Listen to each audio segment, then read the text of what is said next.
না বলা কথা বলবেন মিথিলা।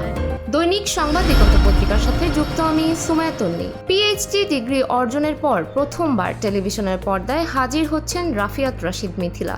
মাছরাঙা টেলিভিশনের জনপ্রিয় podcast behind the fame with RRK এর নবম পর্বে অতিথি হয়ে আসছেন তিনি। আগামীকাল 9টায় মাছরাঙা টেলিভিশন ও রেডিও দিনরাত 93.6 FM এ প্রচারিত হবে এই বিশেষ পর্ব। মেধাবী ও বহুমুখী প্রতিভার অধিকারী মিথিলা ঢাকা বিশ্ববিদ্যালয় থেকে রাষ্ট্রবিজ্ঞানে প্রথম বিভাগে স্নাতক ও স্নাতকোত্তর সম্পন্ন করেন। পরে ব্র্যাক বিশ্ববিদ্যালয় থেকে আর্লি চাইল্ডহুড ডেভেলপমেন্টে দ্বিতীয়বার স্নাতকোত্তর করেন এবং CGPA 4-এর মধ্যে 4 পেয়ে চ্যান্সেলর গোল্ড মেডেল অর্জন করেন।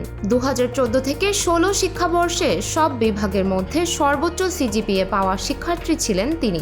একাডেমিক উৎকর্ষতার পাশাপাশি 17 বছর ধরে সফলভাবে ব্র্যাক ইন্টারন্যাশনালে কর্মরত আছেন মিথিলা। তবে এত সাফল্যের পরও তাকে প্রায়ই সামাজিক মাধ্যমে নানা সমালোচনা ও বুলিং এর মুখোমুখি হতে হয়। রুম্মান রশিদ খানের সঞ্চালনায় এই অনুষ্ঠানে মিথিলা জানিয়েছেন সমালোচনা সামাল দেওয়ার ব্যক্তিগত অভিজ্ঞতা। এছাড়া ওপার বাংলার নির্মাতা সৃজিত মুখার্জির সঙ্গেও তার সংসারের বর্তমান অবস্থা নিয়েও খোলাখুলি কথা বলেছেন তিনি। মিথিলা আরও জানান, সৃজিতকে বিয়ে করার পর সাবেক স্বামী তাহসান তাকে অভিনন্দন জানিয়েছিলেন, যেমন তিনি রোজা আহমেদকে বিয়ের পর তাহসানকে শুভেচ্ছা জানিয়েছিলেন।